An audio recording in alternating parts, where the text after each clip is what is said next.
Yeah, welcome back to lecture 5.1, Understanding MapReduce in Cloud Applications. So it's a really practical lecture where we will explore now the difficulties of cloud computers, of course, partly, and then also the lots of options of cloud computing. We have seen already in the first part, there's an overwhelming amount of services in a sense to understand, to know. There are certifications these days for being an official Amazon or MS Azure expert in these services, because it's so much a broad portfolio that I think seeing it a little bit as, not really an insider, but an outsider, you would say it's a really big jungle.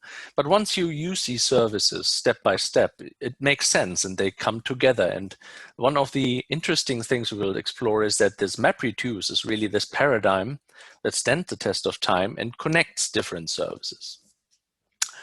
So when we remember what was the key idea of a map and a reduce, it was essentially a key value data structure, right? And we have some functionality that performs a map function on the data. So it maps, let's say, the input chunks of data to something else, let's say input text, right, from different sources, documents, whatever. We kind of transform or map to a list of key value pairs. Now, this key is a very essential aspect, because now then what's happened in between will be the framework very active to actually sort or shuffle or group those based on keys. And this is, of course, an automatic functionality that we already discussed. So this is an interesting thing. And the keys could be much more, let's say, interesting. It does not have to be just, let's say, a word as it is in this example. It could be, also a combination of different elements, a new data structure. And of course, this is something where a university course is quickly at the end. So there are lots of options. But you have to explore it essentially in much longer tutorials, and Amazon and MS Azure and all the big players, they also provide you lots of tutorials actually how to deal with this and to really explore more of more complex applications. Now the reduce then brings everything together. Once it's sorted and grouped, we do something with it. And of course, this is also highly application dependent. And they reduce, for instance, in our example, again, from all these words that we have just essentially, you see here from the pseudocode, always added a 1, okay, occurrence, it's there, so 1, 1, 1. But of course, we want to know the overall number. So the reduce can take now an aggregation of all these values and basically aggregate by key, essentially, that all of those with the same key will, added together, which is largely here the reduce function you see. So this is the same kind of blueprint that you see here in the yellow boxes, with mapping this key value structure to a list of keys, basically transformed, and then there will be something happening on this so that the reduce makes sense on this list again in order to provide the final list. And of course, we want to do this in parallel. We want to have it basically in parallel executed. And this is what also then, of course, the framework does underneath the hood. And to explore this a little bit, we will dive into a real production service from Amazon called the Amazon Elastic MapReduce. We have our 7-step way of using the cloud that we already established on the earlier lecture, in lecture 2, where we use machine learning. But of course, this time we do something completely different. We also will not use too much of the Jupyter notebook. That's what we did already in the assignment, and also what we actually have already shown in lecture 2 and 3. Here's now a little bit more exploring how we can use AWS browsers and to actually make a meaningful application.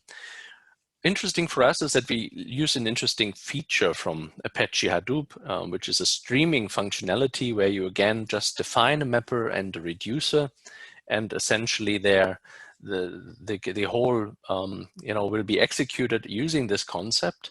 You don't have to create big jars implementing in Java, but you can. So you can have also your own jar, for instance, in the Java space to define a map and reduce function. But lots of these things can be then also in Python. So you have a small Python file maybe, and that's what we're going to use to actually then indicate Hadoop that this is our map function and this is our reducer function. We will quickly learn Also what we have done in machine learning and what we will learn here is data, right? So we have to think about the buckets that we had in S3, if you remember, a very interesting store that is not really a more file system approach, is more a bucket approach, where we have several locations still, of course, but it's not anymore that abstracted like we have in, going our file systems. So, and then when we have thought about the data, we think about the Spark cluster that we're going to create. And we're using this with MapReduce based on the AWS Elastic MapReduce service. And this is also a very powerful service. Of course, we will explore that. And once we have done this, we are interested, of course, in the word count result and how we automate the process on this AWMR service. At the end, again, a reminder, terminate the cluster. That's really important. Right, so I think create the subscription and you really do this. It's what we have done before. So again, maybe when we see here what I mean by this, it's essentially this. You can always say sign out. So then I'm basically not anymore inside. And I have my AWS management console.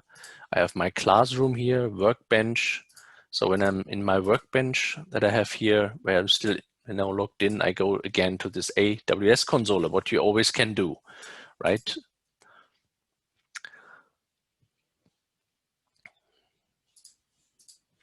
Then when you are in the AWS console, you have this powerful overview of tools where you then would pick different services. And this, of course, now the question, what services we need, what services do we want? We explored already the EC2 service, if you remember, with the key pairs that have been created just for a specific region. Basically here, North Virginia. If I switch to East, basically here we will see that there is no key existing, right? So in this sense, we have to better go back to this Virginia. So that's what we left essentially. So, and this is kind of the first step. Of course, you have to have resources, you have to have credits. So let's move one step further where there's an option what we can do in a way as step 2 and really deploy an Apache Hadoop Spark cluster via this AWS EMR. And you can do so with doing this with advanced options. And we'll just move through this a little bit to illustrate what you can do. Essentially for word count, there are many ways how we can deal with such a very simple application. But let's say you want to repeat what we've done with MS Azure and you want to do the same now essentially in the AWS cloud, then you would follow these steps. Essentially you would have the idea of creating a cluster here. And we will, of course, make this a bit interactively for you as a practical lecture. So we can go to the services of this Elastic MapReduce and can just create a cluster here. So there's a quick way of doing this with let's say, a couple of options, just number of instances, what you can do, the applications, and so on. But usually I would always say it is better to essentially go to the advanced options to understand really what you're doing and to have here and there a few more fine-tuning options. And here's an interesting way that shows you already the power of this Elastic MapReduce. So you see by far it's not only Hadoop that you can pick from. There's Hadoop. We learned already about Jupyter notebooks, Jupyter Hub, and Jupyter Labs. So you have this integrated. We have Hive. Remember this if you remember from SQL. Different services, MXNet, basically deep learning with TensorFlow as well, Mahout machine learning that you can pick, Apache pick, of course, is also there, HBase as we discussed for NoSQL stores. So you see this Apache ecosystem in real life. And you see and grasp with the versions, it's a tremendous complexity. Always think about that if you would not take the cloud and you want to use several of these services, you have to make sure that all of these different versions work together. And to see the complexity in this is best explained if you see even how Amazon is, working with this. It has lots of EMR releases, and also by using it, we always here and there have errors. And I have prepared a couple of you before I started this lecture here, just to show you that, of course, the cloud is not perfect. Once it's running, it is, but it has also some flaws, and this is partly in this complexity, right? You have lots of different releases, and each of these different releases have to make sure they have the real setup of all these different ones working somehow together. Right, we can here use different aspects. Maybe when we use Spark, that would be important, Hadoop and Spark.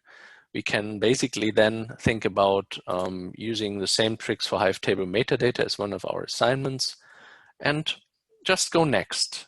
Later on, we will explore that there's basically steps where you can also do additional interesting aspects of chaining different jobs. You have a kind of job flow that you can automatically prepare, like a streaming, for instance, that we will explore later. But as I said, also you can have your custom jar that should do basically the map and the reduce operations, for an example. Or basically we have talked about Hive, about pick programs, another Spark application. So this is all things, and you can add a step and another and another. So it would become chain jobs that maybe could be doing something like several map reduces after another. And I will talk about this more in lecture 8 when we have bigger applications, when we build more material. Again, this is to get out the assignments early that we basically explore already very practically these stuff. So in the moment we're happy without a step. So let's go here and say we want to have different options, what we will do here. Then we basically have the options of switching between different instances and different media types.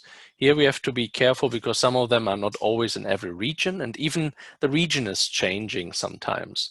So this M5X large was, for instance, when I prepared a little bit these slides, available, and then suddenly it was not anymore available. And this is an interesting aspect that you have to think about when you do your assignment. Some of you already explored that by using Azure, but here in Amazon is also, because you have lots of options, also happening every now and then. So let's say we use just essentially this MX4X large and see if it is available. We have one of the master, if you remember from the master worker paradigm, that is really acting with a name node, and as the master having the scheduler really organizing the work on your cluster. So we need one on this only. If you want to be secure, you have a secondary name node, that's possible. But here in the workers, of course, we're kind of limited. We just have 2 instances. And you see a slight distinction between core and task, which means core essentially should also have storage and data. It's a data node alongside the core. And what's also was added as a new kind of node was a task node that essentially is just a job. Not doing much with the data. But these are tiny nuances, and as you see, we don't need necessarily here one of those. Let me check here also with changing a little bit the kind of type of storage that we want to have here, like maybe, for instance, the M4X large again. Of course, think about now that all what I do here now affects the pricing, right? So we have learned in the lectures before, these are all have different pricing schemes related to it. And this is, of course, a very important consideration. An interesting aspect also of this EC2 and of the Amazon products here is this auto-scaling. So you essentially are in a situation that there is an auto-scaling policy. So when you require more resources, you automatically acquire via the cloud more resources. Right? This means the cluster scales, and now you know where the name from Elastic comes from, Elastic Compute Cloud. So this was a really, let's say, interesting term that was coined there, saying that it can grow and, of course, can shrink with the demand.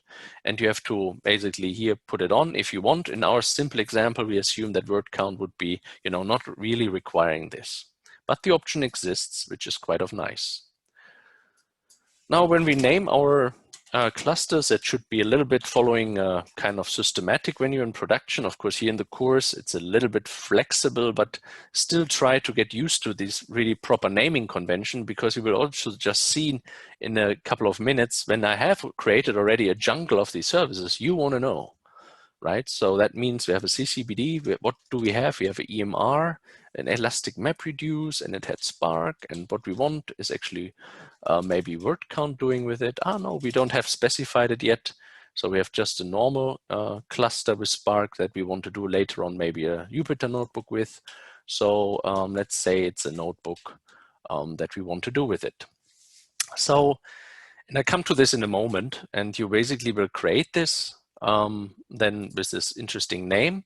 And here is a good example of the security now. You come to the point where you have to see now the key pairs that you have here to essentially say that you use that, what we just created. But if you remember, it was not for the EMR service, it was for the EC2 service. Of course, underneath, and if you want, there is a EC2 instance. And you see here some security considerations, and we also see that sometimes these are also not working in the cloud, interestingly enough, so it shows a complexity. But the interesting thing is that here you have a concept that your key is directly known. You don't really have to create it. And with the security options based on this, also on these roles, usually it's really created so that you directly can use it. Right, so this is interesting setup, and of course is a key idea why it's so simple. However, as I said, from doing this for a long time, every now and then these things can fail, and sometimes it's administrator related. I guess they have some changes maybe in the whole stack, and sometimes is what we do as errors. And I come to this also when we maybe go a little bit back to the slides. So here you see essentially what I've did, and with basically picking the right tools here, which application domain problem. Really, you have to think what you want to do with this. Of course, think about that. We have these different roles here: the master, the core, the task, and also this interesting cluster scaling, which comes along with the opportunity here. If you have big data, more and more accumulated, and you basically want to have more and more computing, the cluster directly scales with it. And this is, of course, very nice if you think about peaks coming in. And if there's an automation around this, it is, of course, a very much helper, right, for the people that work with this. Now, each of them can be differently configured. There you already will explore in the assignment. And now when I show a couple of examples, you will see sometimes these resources are just not available. And that is the cloud. The cloud tends to be very flexible. And of course, here now and then, the resources are maybe all utilized, right? It could be that, of course, depending on when you access a cloud, that some certain types of instances are not present. And I show you a couple of examples.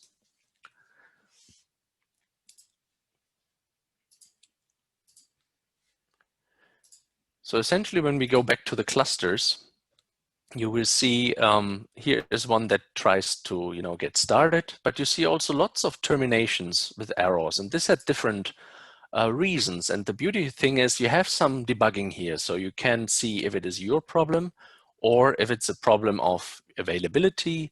Usually the errors are quite understandable. I like this one. You see the requested instance type is not supported in the requested availability zone. So that is interesting because I know I was actually using that, right, in the same region in North Virginia, and the slides can prove it to you with the successful runs, right? But now basically you see it's actually not existing. And when you continue and maybe then do different aspects from it, like the EMR cluster here for Wordcount, and now the idea is to have different naming conventions, you see that it comes back to this again, and you try on different times and still not available. And different time on the day. You see here a little bit the details. Interesting that is you have a log, and the log file can be explored for errors.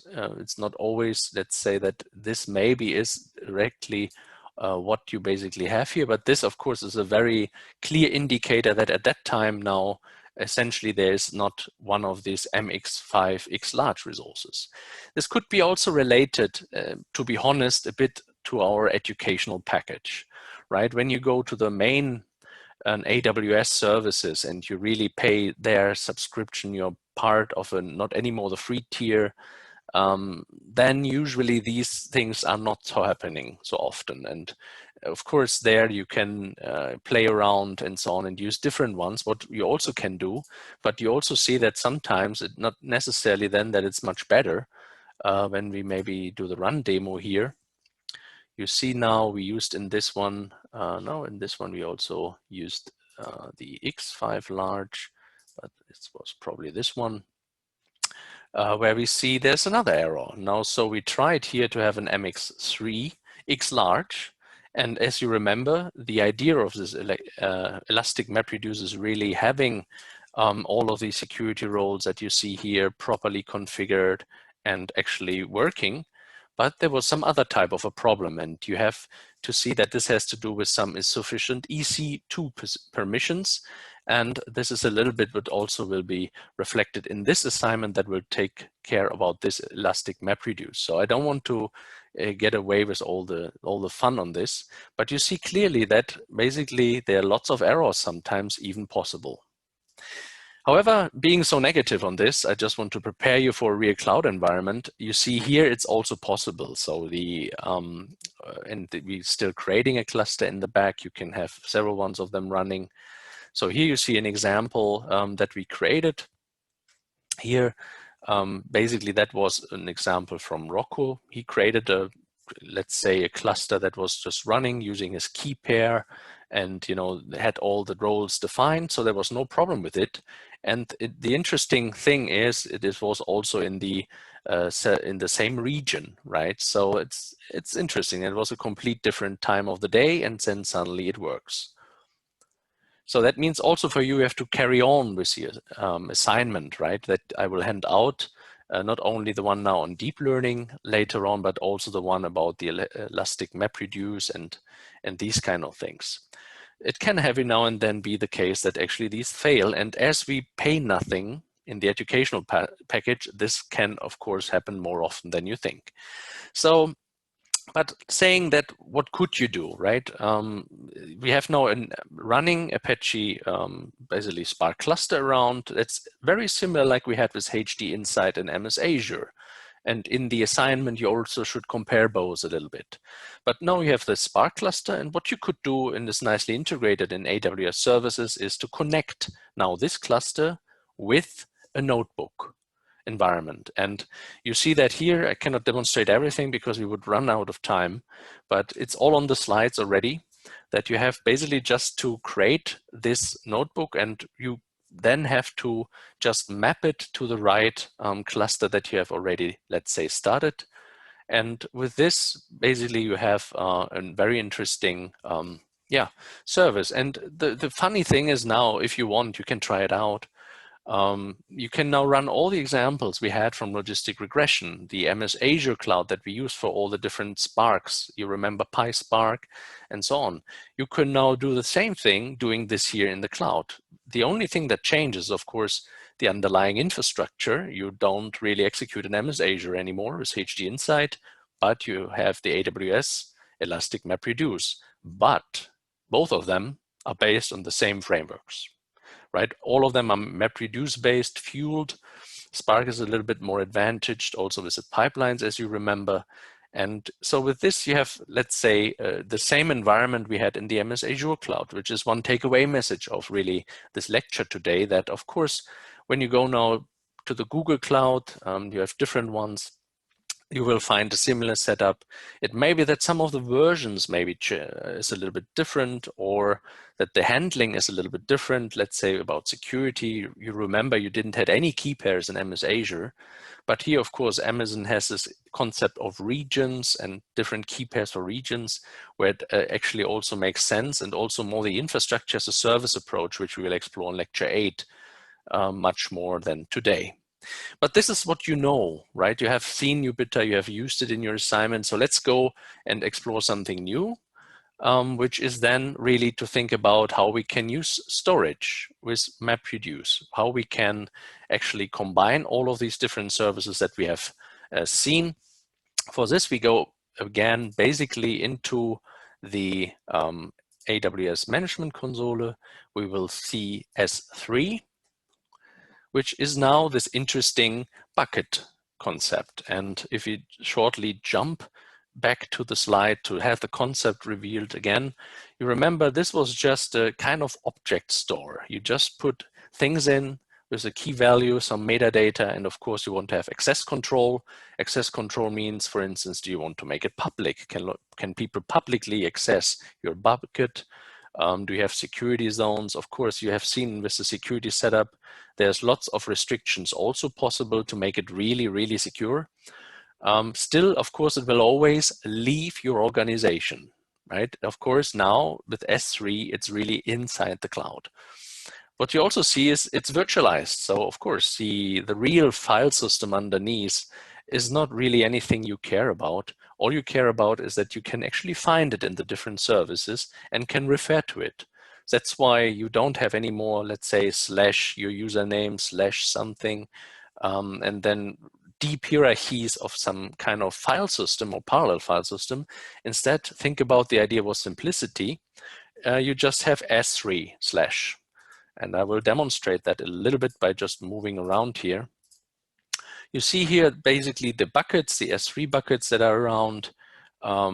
Here is a log bucket, right, that basically are there. So the logs need to be put somewhere. So you, of course, also would have an idea where to put it. So Elastic MapReduce also puts here for the nodes the logs in different, let's say, types and different, versions. But let's just come back. You have here the overview by Amazon S3, different buckets. Here's, for instance, a bucket I created actually before the lecture started, where I already uploaded our assignment. So you get a sneak preview on this before we, go then basically then to the assignment in our third course hour today. So essentially, you can also, of course, upload new ones, new data. You see, it's a very pragmatic service. It's similar like you have it in the Jupyter. With all the different basically ideas how to upload things into the Jupyter notebook space.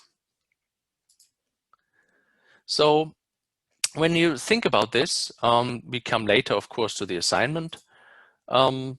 Basically, you have now here somewhere a folder or a space, which it really is an object store area, where we now could put our results, right? We have said, firstly, we need some input, okay. We talk about this later, but where should we put the results? This can be this bucket. So we have created this. Of course, you can create new folders. It really doesn't matter. When you do now this, you have essentially created this in the whole ecosystem. So the services will know now that there is an S3 store with this name. And again, you have lots of additional configuration options from security over to the size and so forth. But let's not worry about this as part here of the university course. And of course, some of your assignments now will basically also touch about this and that functionality, also in particular light of security. So let's get back a little bit to EMR, because what I want also to show you is, of course, now we created this cluster before, and it was general. It was actually serving a Jupyter notebook. That is one option you have. Another option is to use this Hadoop streaming that we want to use here today, where you basically then connect. This is what we had done, creating the bucket, where we now essentially will have some input data to be used. And then use Apache Hadoop streaming as a map and reduce operation in order to get the word count done. So then, of course, the first thing you have to think about is the bucket that we have done now, where should be the results, but what about the input data set? Right? We want to have some words. Of course, we can now upload our own data. We could do word count on the assignment, funny enough. We can do basically this, what is here as a kind of sample, which is quite interesting because it is partly the CIA World Factbook, right? It has, you can also publicly accessible, on the internet. You can do this, and there we can do word counts and find out how often Iceland is, for instance, actually appearing in the documents. It's maybe an interesting, research to think about. So essentially saying there's a S3 storage that you see here with this particular file that is known and that we can access as input.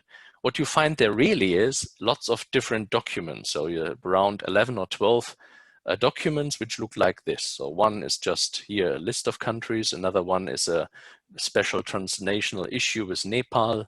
So they are all different, but it doesn't matter to us. It's like an input stream. You could put there are Twitter streams. You could put all sorts of data into this input, and it will be always digested from this word count application. And this is interesting and nice and automates, of course, a lot of processes. If you want to see one example of this document, you just have to put this one here into the browser and then basically change the number here. How it looks like when you go to the real input folder, you see a little bit an XML representation with all the different actually documents, and also here in terms of sizes, how big they are. Of course, here the size doesn't really scare us very much, so we can put any sort of input there, and of course we know that the framework will somehow deal with it. Now, what we do in terms of getting the sample application word count, this is something where we see here, we do the same way as we have done before. Basically, when I was demonstrating it with creating the cluster, we do the same way of picking our software configuration here, Hadoop, Jupyter Hub, maybe Spark. And the only difference we really do is to create here a streaming program, right? So this is now a different part, which means jobs flows, right? That we didn't do before because we wanted to have the Jupyter notebook. Here we now want to have an automated process because we think counting words in the CIA World Fact book there, that is something we can automate. We don't need to be necessarily interactively looking at this with Jupyter, execute line by line. We have here an interesting word splitter Python program that is basically there already as a sample that is doing nothing else than the mapper function in a specific way in Python.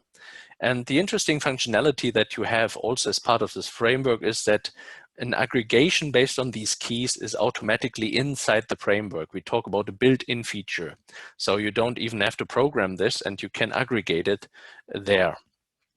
We put an input S3 location that is extremely important. So we want to know, of course, where's the input data? What are the documents? But you see also we don't really specify, no, please use this, and that document. We do a complete object store area, if you will, in input, right, which is a part of the samples. It's an interesting concept. So all the ideas of picking one file after another will be also taken essentially by this framework and by the overall streaming process. You see a little bit for those that are more inclined to SSH and the command line interface, also that you can do this elastic map reduce every time with command line, and a little bit some of the assignment parts will go into this, where you essentially have to provide the mapper function and then some input data, and you basically say, of course, and specify where the output data should be. And what you want to do in this word count, for instance, is to aggregate based on keys. Now, the output is a very tricky situation because you see here, we put actually the S3 store at the output S3 location as our S3 store we have just explored together interactively as a demo. And what you don't saw is this directory, because this directory needs to really be not existing. The framework will create it for you. And this is another interesting error that you can get. I think I catch that for you when I did this, just to demonstrate it for you. Here you see starting and running of the services, which actually can take sometimes, again, time, right? So, but you see, if you wait, eventually it will work. And you have a running step here where the cluster is just running and do essentially these steps, right, that we just discussed. Here you see also a debugging of this, where I said, okay, I give my S3 store, but what's the problem here? And you see when you look directly here, status failed, reason output directory already exists, right? So with this, you could go back and say, aha, I did the next job, but it is basically then on a file or basically a folder that's not really existing because we understood actually the framework is doing it. Good, so how that looks like now in parallel when you think about this. We have this, let's say 12 input files, which are all in this interesting directory. And it's just, kind of more or less stream, right? We can put more and more input documents while actually this is processing. And at some point in time, of course, the map phase needs to be executed. Then it will start the map functionality. And you see that there is a word splitter Python program, which is a very interesting approach. You don't have to program largely Java to do map reduce. that is often known in the community in the past. Here you just map it to a nice, very neat, let's say, Python script. There's a couple of lines, nothing else of saying always, of course, when you have the word to lower cases, +1, +1, +1, +1, when the occurrence is there. So with this, you have a very nice way of having a data structure created, which is extremely simple, right? You have a large situation of just words +1, +1. Hence, it's very easy for a built-in aggregate to understand that and, just counting them up together, what you see essentially here on the right-hand side, because this is the output directory. You see it here on the top when I was running it. And because it takes a bit time, I can't run that right now, but you will explore this in the assignments. And then when you look at this from this directory that we have looked in, you will see firstly, the job is a success. We have done this in North Virginia here in US East. And the interesting thing is connecting to the other errors we just have seen. For an example, these were running on the MX5 large. So at some point in time it was working, it was a success. Sometimes it's not working. It's not your fault necessarily, right? So what you also see is a parallel outputs of that, right? You see here now, if you remember a little bit how many resources we requested, this is all related to it. That is, of course, now executed in parallel. So we have different parallel parts of the output. Hence, you are now responsible, of course, collecting this output and to make it basically known. How that looks like now, to come back to our result analysis, right? And of course, the most important one, terminating. We see now how often Iceland was actually used. In this part, now, of course, you see here Iceland is 964 times actually mentioned, which is quite something. And there are different other words, of course, but you see countries definitively in the CIA Facebook have a high meaning because there's always a higher count. Interesting also is that you have these different parts. You will find this always in the MapReduce program, and now you have to do some let's say, application logic to get this all to combine together. Of course, you should go into the other parts now and find out how often Iceland was hit and basically things like that. The most important thing now, as I told you, basically, you have seen here, essentially, we have a kind of cluster that is there, but we have to terminate it. When we're ready with our job, what we are here, basically we counted everything, it was a success. We don't need it anymore, right? So what we can do is we actually just terminate it. However, if you terminate it, just take away the message. There's a termination protection mechanism, of course, which is quite neat, that you have to do a double confirmation, so to speak, and say you really want to terminate it. But please remember that, particularly because we also need the credits in the assignments. And that's really what I wanted to leave on the table here for you. I think the key value becomes more clear once you really use it in the assignments, once you really use Hadoop. We have seen it in the simple example of the Wordcount example. And just think a moment when we close now the second part of the lecture here, that essentially you have there a blueprint for the whole ecosystem of Hadoop, right? You would provide a mapper function, you would provide a reduce function, and the framework takes care of hell a lot of other things. And this is what we have seen. We have the yarn scheduler, for instance. You don't care where you submit.